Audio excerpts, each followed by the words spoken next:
Hello friends, welcome to Bhanu சரசுவை அடிசல். வாங்க இன்றைக்கி North Indian style kadai paneer எப்படி பண்ணுறதுன்னு பார்க்கலாம். நான் வந்து இன்றைக்கி 200 கிராம்ஸ் பன்னீர் எடுத்துருக்கிறேன். க்யூப் சைஸில் கட் பண்ணி வச்சுக்கலாம். பச்சை குடமிளகா, சிகப்பு குடமிளகா, வெங்காயம் க்யூப் சைஸில் கட் பண்ணி வச்சுக்கலாம். 1 டேபிள் ஸ்பூன் மல்லி விதையை நுணுக்கி வச்சுருக்கிறேன்.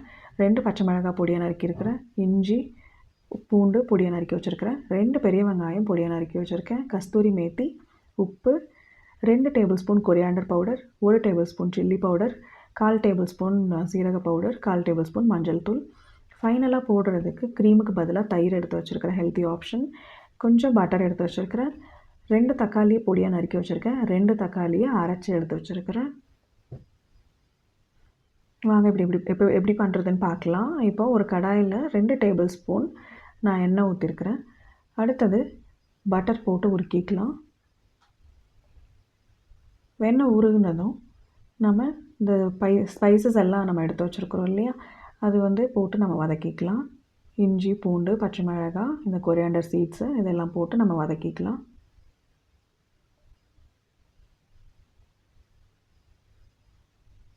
இது நல்லா வதங்கினதும் நம்ம வந்து நல்ல பொடியாக நறுக்கி வச்சுருக்கிற பெரிய வெங்காயத்தை போட்டு நல்லா வதக்கிக்குவோம்.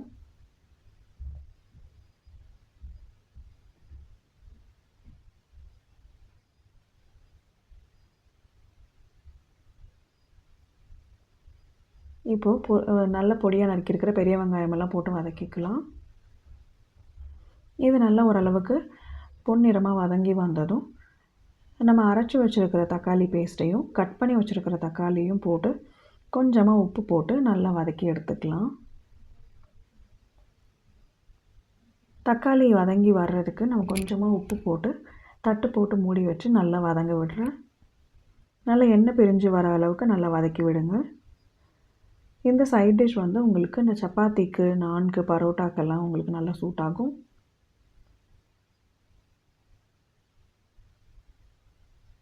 இப்போ அரைச்சி வச்சுருக்கிற தக்காளி பேஸ்ட்டையும் இதோடு சேர்த்து நான் இது கொஞ்சம் உப்பு போட்டு நான் வதக்கிக்கிறேன். கொஞ்சமாக அரைச்சி கொஞ்சமாக தக்காளி கட் பண்ணி போட்டோன்னா நம்மளுக்கு வந்து அந்த ஒரு கிரேவி டெக்ஸ்சர் நல்லா கிடைக்கும்.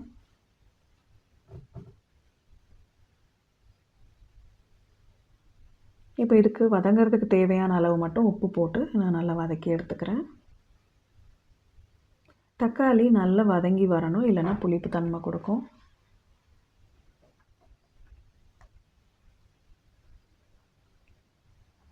இப்போ மூடி போட்டு நல்லா வேக விட்டு நல்லா எண்ணெய் பிரிஞ்சு வர அளவுக்கு நல்லா வேக விட்டு எடுத்துக்கலாம்.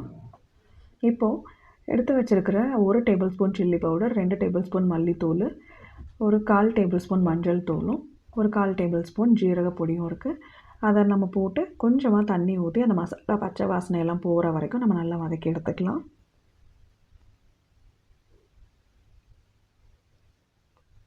இதுவும் நல்லா எண்ணெய் பிரிஞ்சு வர வரைக்கும் நல்லா வதக்கி எடுத்துக்குவோம்.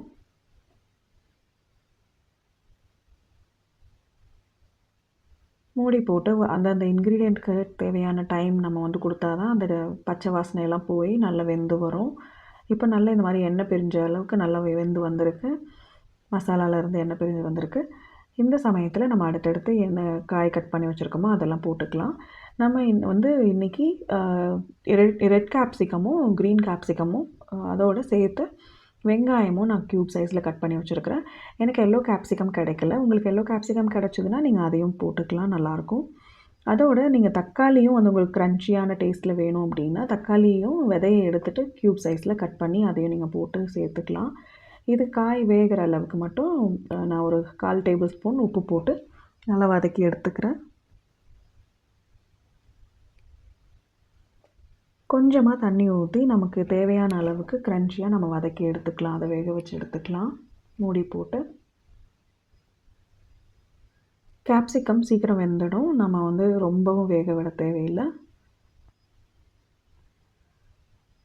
எடுத்து சாப்பிட்றதப்போ க்ரன்ச்சியாக இருக்கிற அளவுக்கு மட்டும் நீங்கள் வேக வச்சிங்கன்னா போதும். ஸோ இப்போ இந்த மாதிரி மசாலா கன்சிஸ்டன்சி வந்ததுக்கப்புறம் நம்ம வந்து இந்த இதில் பன்னீர் சேர்த்து நம்ம வதக்கிக்கலாம். இப்போ க்யூப் சைஸில் வெட்டி வச்சுருக்கிற பன்னீரெல்லாம் சேர்த்து நல்லா ஜென்டிலாக ஒரு நல்லா மிக்ஸ் பண்ணிக்கலாம். இந்த சமயத்தில் உங்களுக்கு தேவையான உப்பு எல்லாம் பார்த்து சரி பண்ணிக்கணும்.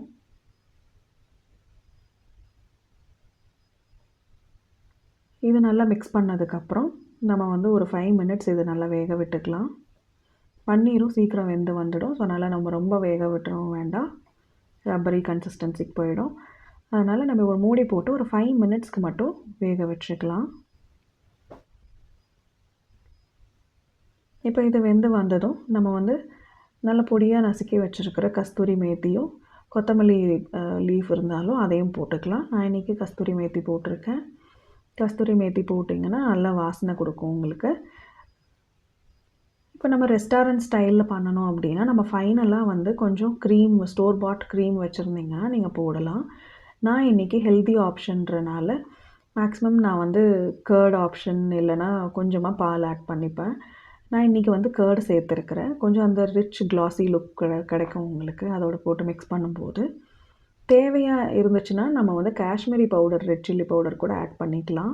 அது கொஞ்சம் கலர் வந்து உங்களுக்கு என்ஹான்ஸ் பண்ணி கொடுக்கும். ஸோ இப்போது நான் இன்றைக்கி எந்த பவுடரும் காஷ்மீரி பவுடர்லாம் சேர்க்காமல், க்ரீம் சேர்க்காமல் நேச்சுரலாக வீட்டில் இருக்கிற பொருள்லாம் வச்சு நான் வந்து செஞ்சு காமிச்சிருக்கிறேன்.